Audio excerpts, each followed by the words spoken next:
ఇప్పలగూడెం గ్రామంలో crystal company Sadanand seed పత్తి పైన రైతు ప్రదర్శన క్షేత్రం జరిగింది. ఈ మీటింగ్ లో క్రిస్టల్ కంపెనీ ప్రతినిధి శ్రావణ్ కుమార్ అలాగే మరియు బైరామ్ రమేష్ పాల్గొని సదానంద్ సీడ్ పత్తి యొక్క దిగుబడిని మరియు ముఖ్య లక్షణాలను రైతులకు వివరించడం జరిగింది. ఈ మీటింగ్ కి గజ్వేల్ మార్కెటింగ్ మరియు జగదేవ్పూర్ మార్కెట్ నుండి డీలర్స్ హాజరై రైతులకు సదానంద్ సీడ్ పత్తి ముఖ్య లక్షణాలు మరియు సదానంద్ పత్తి దిగుబడిని కంపెనీ యొక్క ప్రయోజనాలు మరియు దిగుబడి సదానంద్ పత్తి తర్వాత త్వరగా వస్తుందని, అధిక కాయలతో ఎక్కువ దిగుబడి వస్తుందని మరియు పత్తి తీయడం చాలా సులభంగా వస్తుందని సదానంద్ పత్తి గురించి వివరించారు. ఈ విషయాలను రైతులకు తెలియజేయడం జరిగింది. ఈ మీటింగ్ లో Nagaraju, Hanuman traders, Jagadevpur, Chennareddy, Srinivas agro traders, Rajireddy తదితరులు పాల్గొన్నారు.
సదానంద్ రైతు ప్రదర్శన క్షేత్రానికి విచ్చేసినటువంటి ప్రతి రైతుకి, ఇప్పలగూడెం రైతులకు కానీ, ఈ చేపర్తి రైతులకు కానీ, ఈ చుట్టుపక్కల ఉన్నటువంటి ప్రతి రైతులకు కానీ, అలాగే మన డీలర్ మహాశైలైనటువంటి గజ్వేల్ డీలర్ మహాశైలకి మన క్రిస్టల్ కంపెనీ తరపు నుండి స్వాగతం, సుస్వాగతం. మన డీలర్స్ అయినటువంటి, మన విత్తనాల డీలర్స్ అయినటువంటి మన జగదేవ్పూర్ హనుమాన్ ట్రేడర్స్ నాగరాజ్ రెడ్డి గారికి మన క్రిస్టల్ కంపెనీ తరపు నుండి స్వాగతం, సుస్వాగతం. అలాగే శ్రీనివాస ఆగ్రో ట్రేడర్స్ గజ్వేల్ చెన్నారెడ్డి గారికి, మన సదానంద్ రైతు ప్రదర్శన క్షేత్రానికి విచ్చేసినటువంటి రెడ్డి గారికి స్వాగతం, సుస్వాగతం. అలాగే మన జ్యోతి ఫర్టిలైజర్స్ గజ్వేల్ రాజిరెడ్డి గారికి మన క్రిస్టల్ కంపెనీ తరపు నుంచి స్వాగతం, సుస్వాగతం.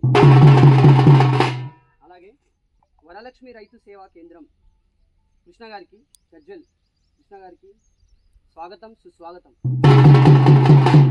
అలాగే ఇక్కడ ఉన్నటువంటి ప్రతి రైతుకి మన హోస్ట్ ఫార్మర్స్, అంటే మనం ఈ సదానంద్ విత్తనం వేసినటువంటి హోస్ట్ ఫార్మర్ రామారెడ్డి గారికి కానీ, రమేష్ రెడ్డి గారికి కానీ, ఇలాగే సదానంద్ వేసినటువంటి ప్రతి ఒక్కరికి, ఈ చుట్టుపక్కల ఉన్నటువంటి సదానంద్ వేసినటువంటి ప్రతి ఒక్కరికి, వేసినా వేయకపోయినా ప్రతి ఒక్కరు మన రైతే.